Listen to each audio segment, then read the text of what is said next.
And coming up now is Dr. Mark Zhang from an institution. It's a fairly old institution, small liberal arts college in Boston. And he will be talking a little bit more about digital health and some of the brilliant things they're doing at Harvard. Mark.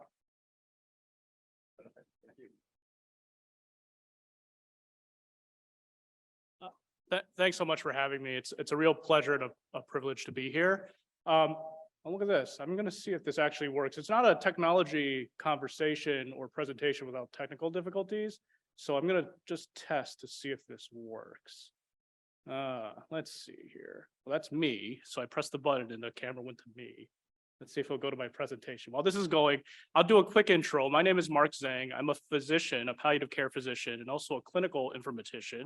I'm the Associate Chief Medical Information Officer for Digital Innovation at Brigham and Women's. And I lead a group called the Digital Innovation Hub. And our team is really the team that supports kind of a lot of emerging technologies in digital health for our organization. I'm really excited to kind of talk to you about one of our newer kind of efforts, which is really supporting the creation of a community for medical extended reality. So let's see if this actually works. Clicker isn't working. Yeah. This feels good though. This feels absolutely right. So as we work through this, I'll just kind of give you an overview of the iHub. So the Digital Innovation Hub really is the Center for Digital Health at Brigham and Women's.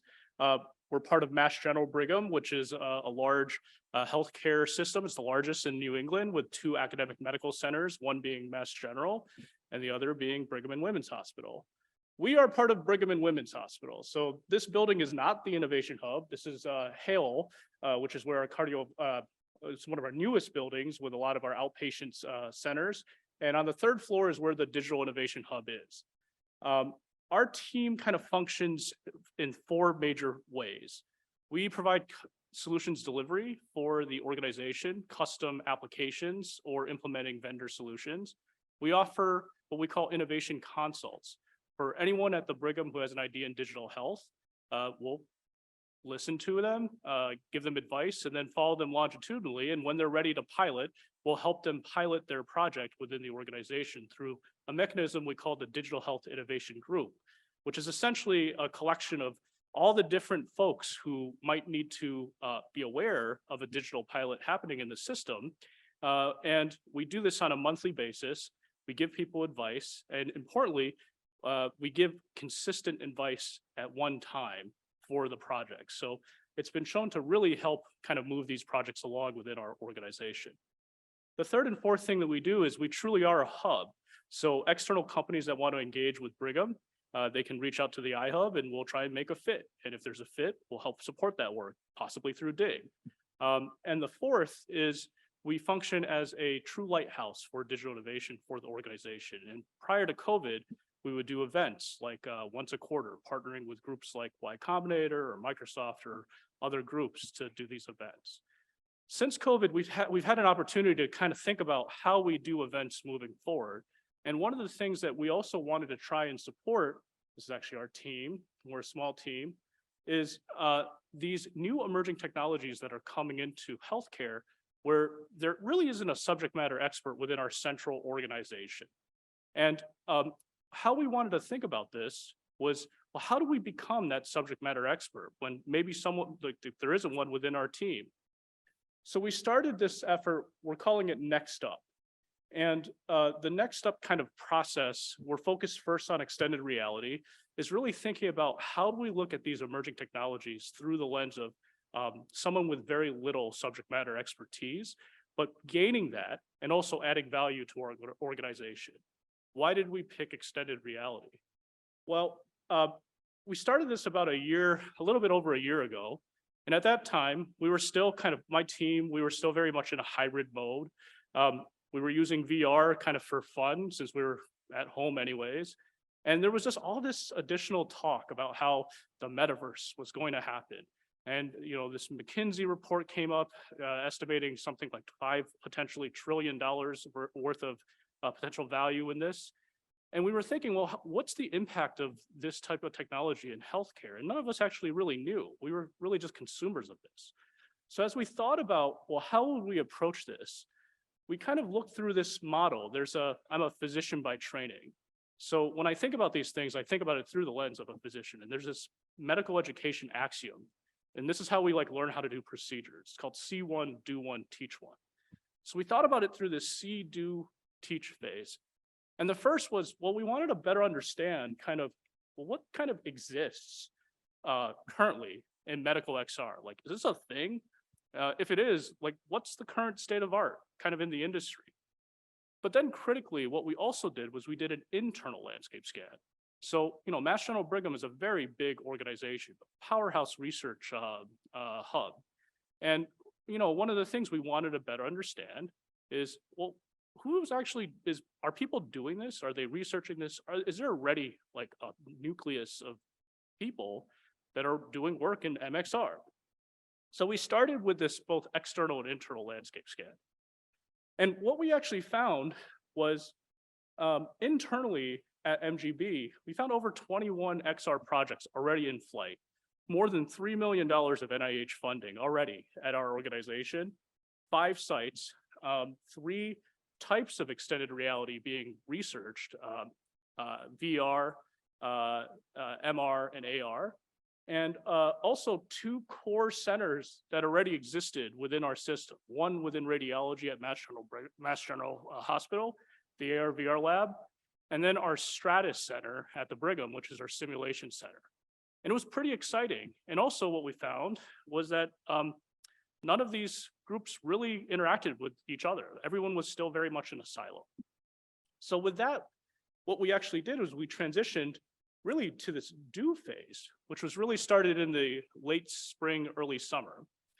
And with that, when we realized we had over 100 people doing work, 20 research projects, and these 2 core sites, what we wanted to do was really create this community at MGB. And that's what we've really been doing since spring. And we've been doing this through a couple of things. The first is a digital community.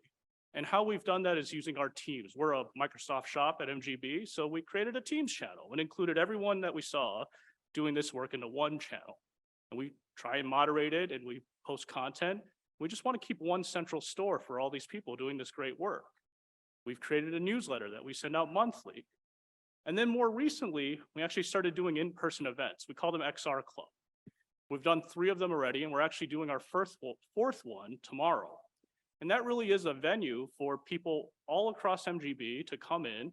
We'll provide food, and we'll have one researcher or a group kind of talk about their work, and then enable a time to collaborate and discuss. And it's really created a pretty incredible community.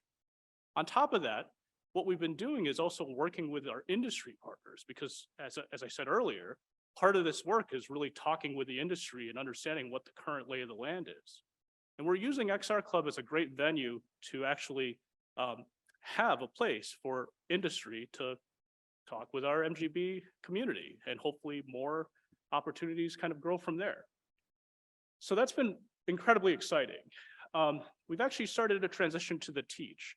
So this work, when I talk about it was the iHub, but also we're an academic center. So we have a lot of residents and medical students and learners that rotate through our program. And this is Dr. Eva Sheldon. She's a first-year internal medicine resident at the Brigham, prelim into derm. And she did a lot of the base work looking at what the current research was at MGB in XR. And she was able to present this, and hopefully this will be the first of many kind of publications as we transition to this teach phase. Okay, so that's what we've been doing at MGB. Well, in parallel, what I realized, I was actually just talking to some colleagues in a previous during lunch, and we were talking about just kind of the state of digital health. And when I think of digital health, I think it's an incredibly exciting place. It's kind of my job. That's what I do. But in many ways, what we're seeing are these incredible solutions where the foundations are still being built already. It's like these skyscrapers are being built, but the roads aren't there. And it's doubly that for medical XR, this emerging technology where it's still pretty early. And a lot of these very fundamental things, like how do you actually deploy these types of headsets at scale in a safe, reliable way? What is the verified MDM solution? There are a few external ones, third-party ones, but there isn't like a standard pathway to kind of deploy these tools. So how do you do that? And what are just like some of these terminologies? No one's really kind of standardized that either. And what we found is that there actually isn't a medical society during our kind of C phase. There's no medical society for this work, even though we saw externally that there were quite a few researchers and clinicians across the United States and the world doing this work. So as part of our effort at MGB, we also created the American Medical Extended Reality Association. It is the medical society for MXR. It is officially 7 weeks old, so congratulations. And thanks. Thanks. And our goal is really to help kind of advance the entire field. So our mission, this is actually something that some of our original founders, and it's not just at the Brigham, it's actually a group across the United States, and actually we have a couple international members now. And we're really trying to advance the science and practice of medical extended reality through care delivery, scientific investigation, innovation, education, advocacy, and community. And it's a really exciting time. What is our vision? Well, you know, over the past year, what I've realized doing this work is that, you know, what first started as kind of a fun tool to kind of pass the time during our hybrid work sessions, really, I've become convinced that XR, extended reality, the umbrella for VR, MR, and AR, is truly going to happen at some point. You know, it's just a matter of when. And it's only a hop, skip, and a leap to say that if it's going to happen just in general, there clearly will be impacts, and there already are in medicine. So because of that, what we want to do is we want to create this 21st century medical society to help kind of shape that and help move it forward.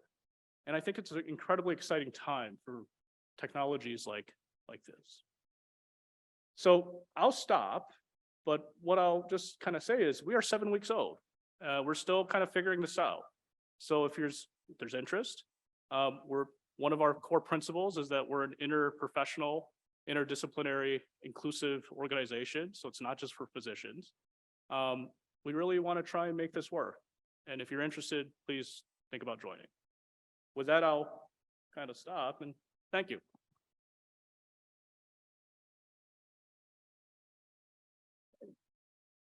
Well done. Yeah, thank you, sir.